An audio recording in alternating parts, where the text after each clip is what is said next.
And I'm the author of this book, Plague and Pleasure. You might be wondering why Father Philip Rogers isn't talking tonight, but he's right here.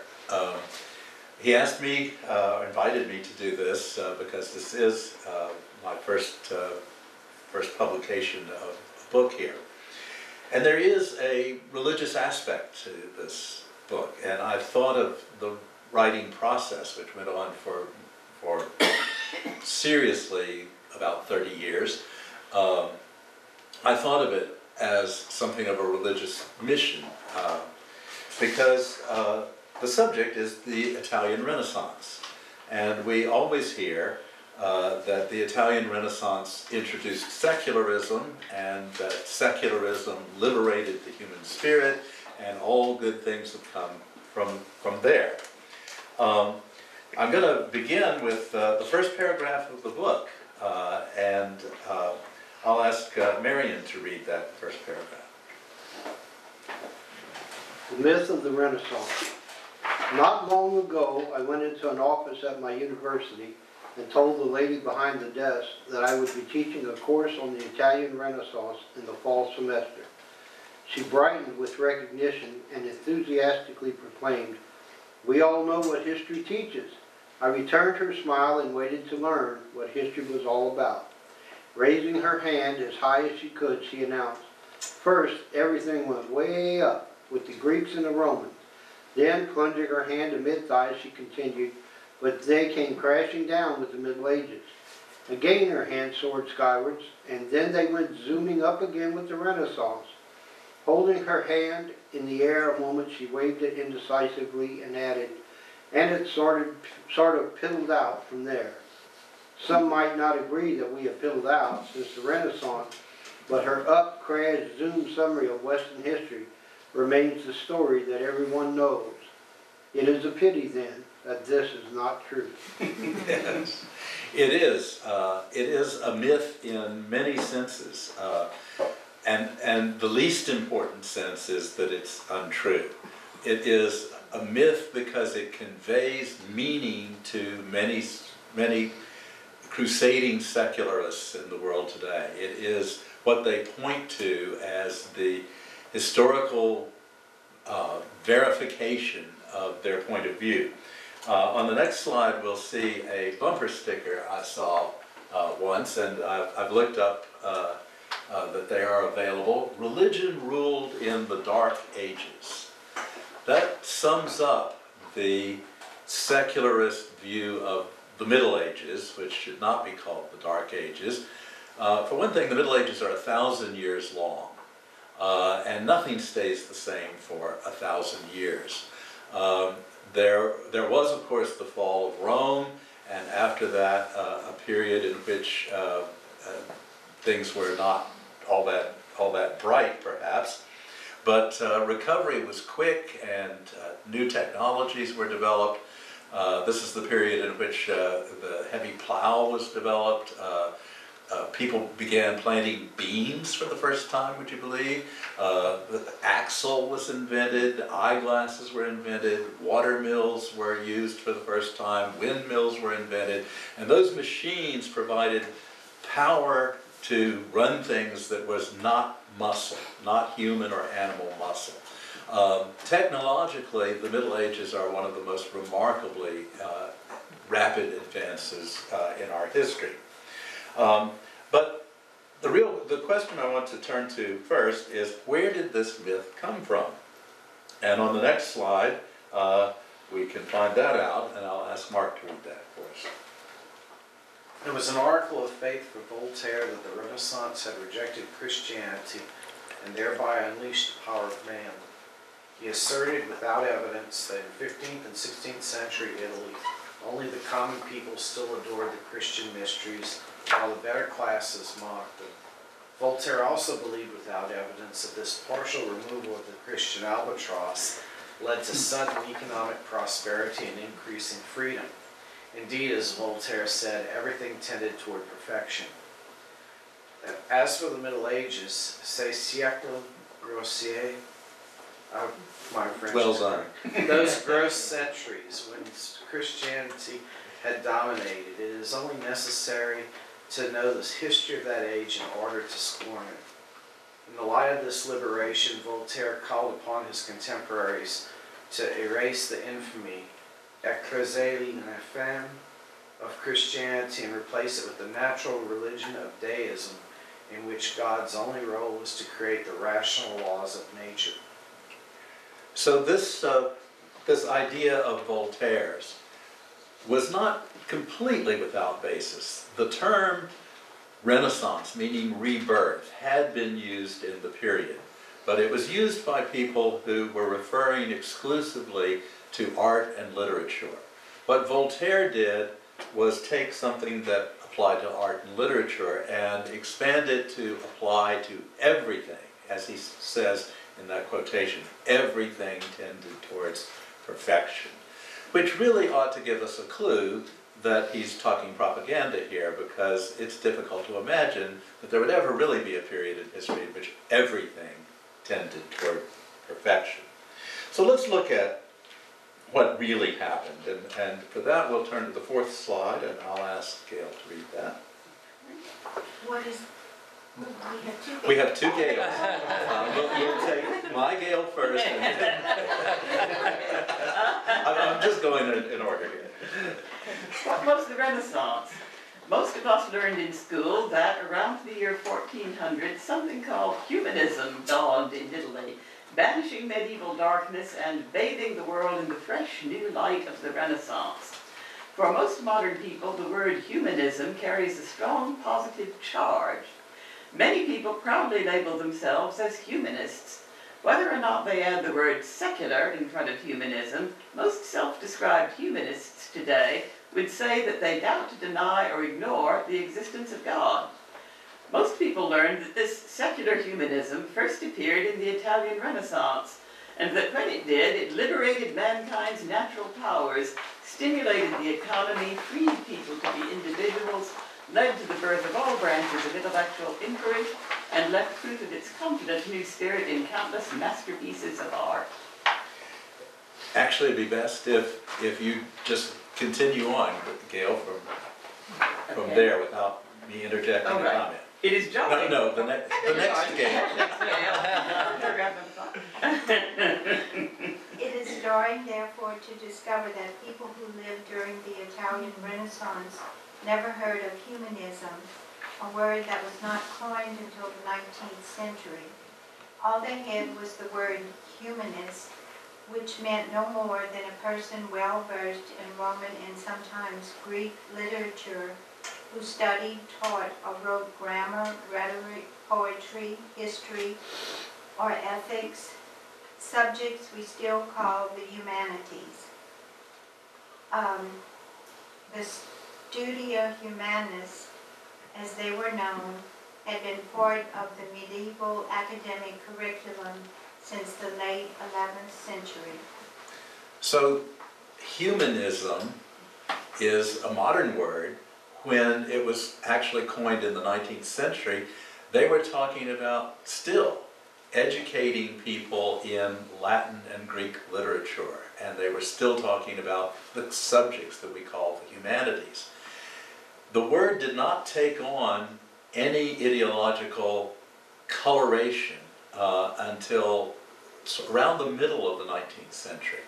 And then a very famous Renaissance historian, Jacob Burckhardt, wrote a book about the Renaissance in which he embodied this whole myth of everything turning to perfection. He said individualism appeared there for the first time. Individualism was a new word at that time too.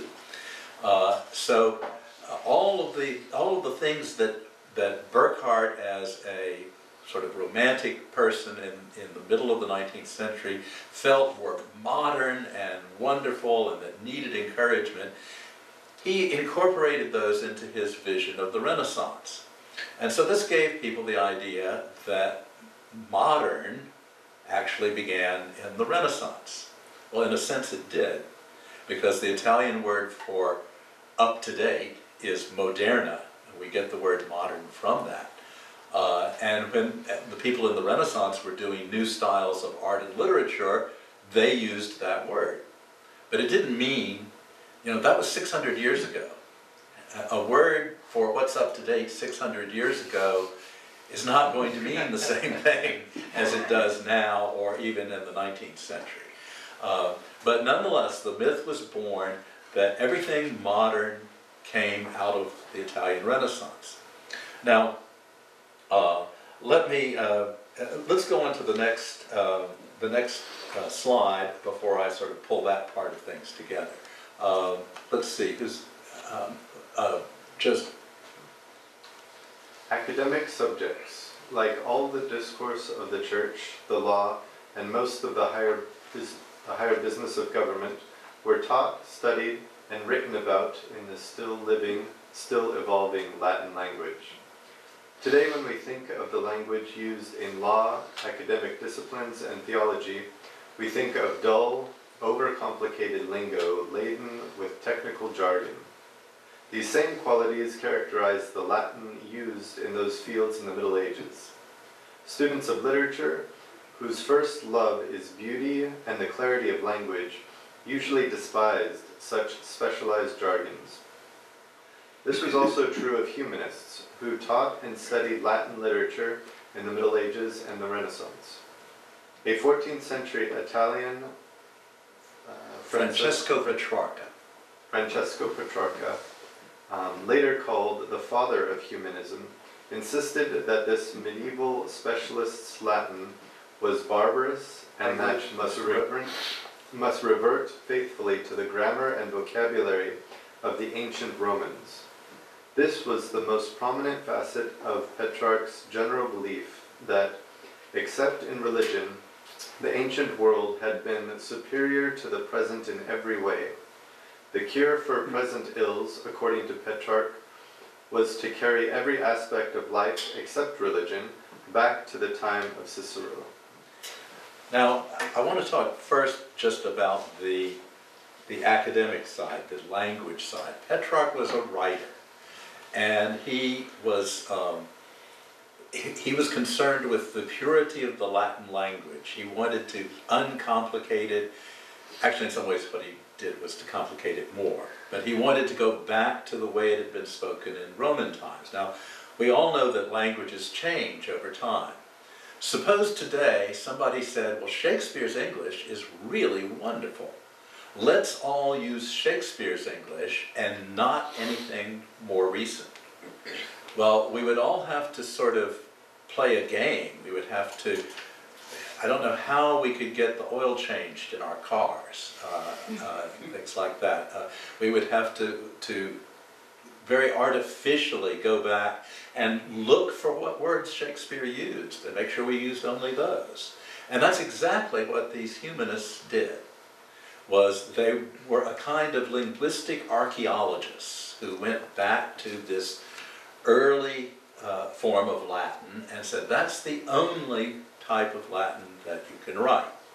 A byproduct, a small byproduct of this was that they killed the Latin language.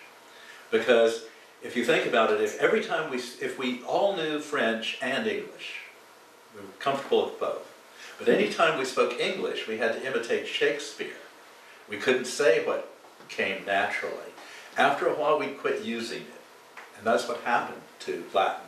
Latin was a living language for intellectual life. Ordinary people didn't speak it anymore, but all educated people did, the church did. That's why it made sense for centuries for the church to continue to use it, because it was the only language known by everybody throughout Europe who had been educated. That was a small minority, but still. So they began to talk about this and say, well, the ancient world, that was wonderful. That's the ideal. That's what we want to go back to. And now, us modern people, that's good too, because we're living like the ancient people did. We're imitating that. And the stuff in the middle, well, we don't care about that. And that's where our terms, ancient, medieval, the Middle Ages, and modern came from.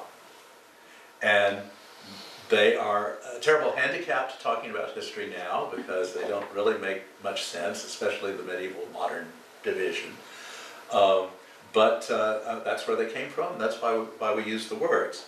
So when people at the time used the term rebirth, and they were talking about rebirth of ancient Latin, and we'll talk about art a little bit later, this is what they meant, was that they were going to skip over all that stuff in the middle and go back to an ideal world in the past. Now, the thesis of my book, everything I've said so far, is not original to me. This is what historians in this field know and talk about. But I'm asking the question of why would they do that? Just talking about going back to Shakespeare's language, you can see that that would be a lot of trouble. Why would anybody decide that there's a place in time that's better than where I am now? I'm going to go back to there and I'm going to make believe that I'm there. And we have a quotation from Petrarch here in which you'll see him stating this kind of thing. And I think Maria, it's your turn. Number 7. 7, okay. I have 12 single middle Mindedly. boy. That was a very hard word. I'm sorry. Single-mindedly. On learning about antiquity, among other things, because this age has always displaced me, so that unless love for dear once pulled the other way, I always wish to have been born in any other age whatever, and to forget this one, and I always try to transport myself mentally to other times. Okay, so you can see in the quotation, he wants to escape from the present. He wants to live in another time. Now, that means that something about the present must be quite horrible, quite frightening. Now, the Renaissance has usually been portrayed as an age of perfection. All previous explanations of the Renaissance, of what its causes are that I've ever encountered, pick something good from today, something modern that they think began then. Last year, well, it's more than last year, 2013, a book came out called The Swerve, How the World Became Modern. And it won a Pulitzer Prize and a National Book Award. And its thesis is that during the Italian Renaissance, an ancient document by Lucretius, a poem, was discovered. And this poem it's a poem about science. And it's a scientific explanation of atoms and how the world is put together, and it's an explanation of nature without God. There is no reference to God in it. Now, what the humanists were really interested in this poem was the poetry and the language and how you could say these things.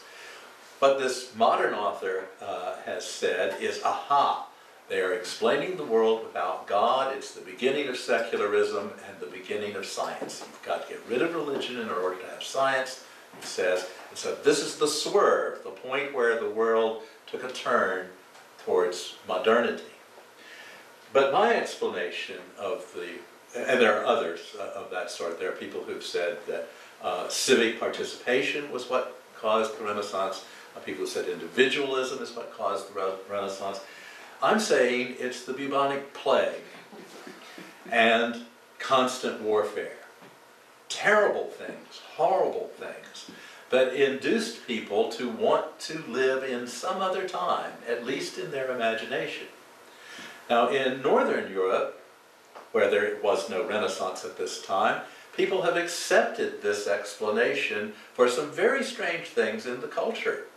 A lot of make-believe, a lot of, if you look at the Disney World castle, it doesn't look like a real castle. It's got all kinds of funny towers going in all directions. Well, they really built things like that at the time of the plague in Northern Europe because they were trying to live a fairy tale. This is where knights and ladies and dragons and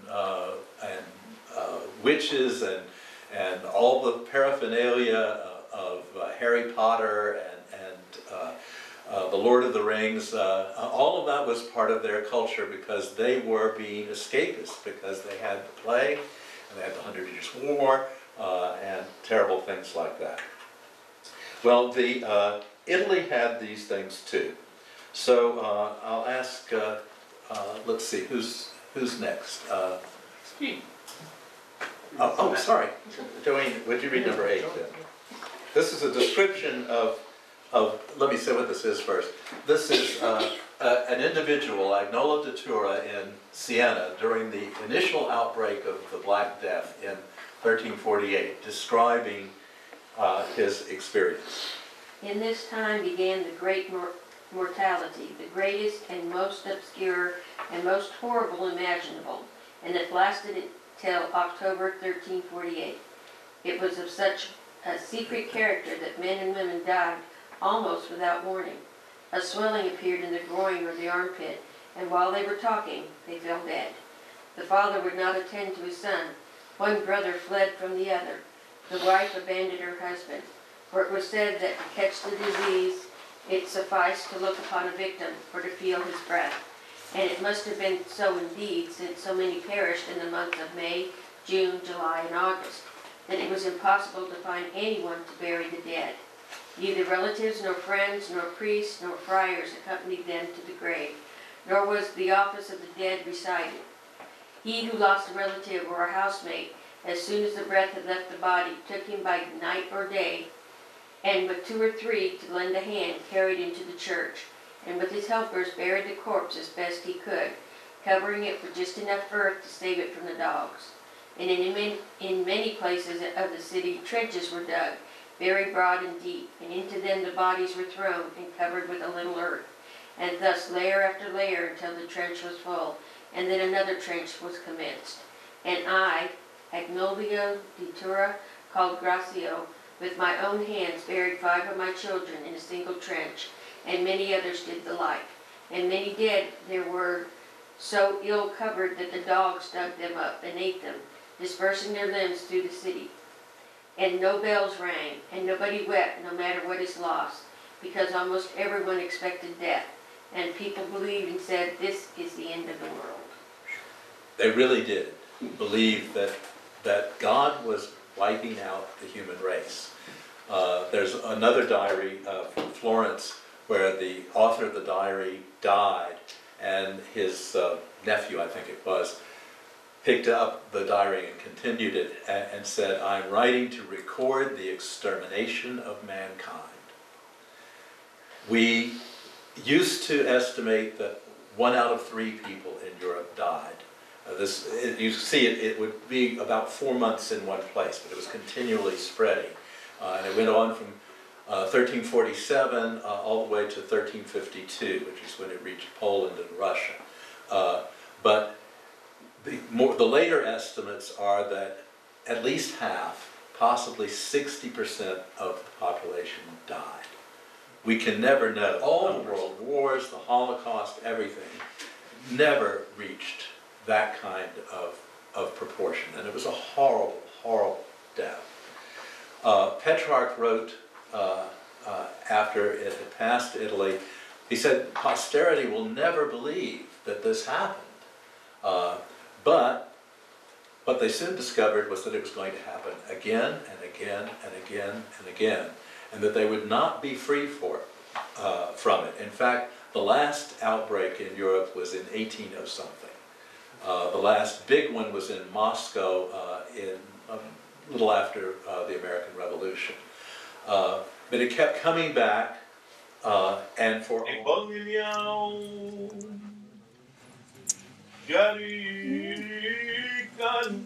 لعشائك السر يا ابن الله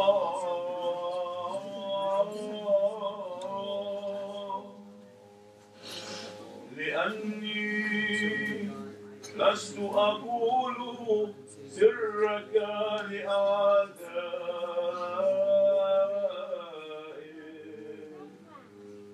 ولا أعطيك قبلة غاشة مثل يهوذا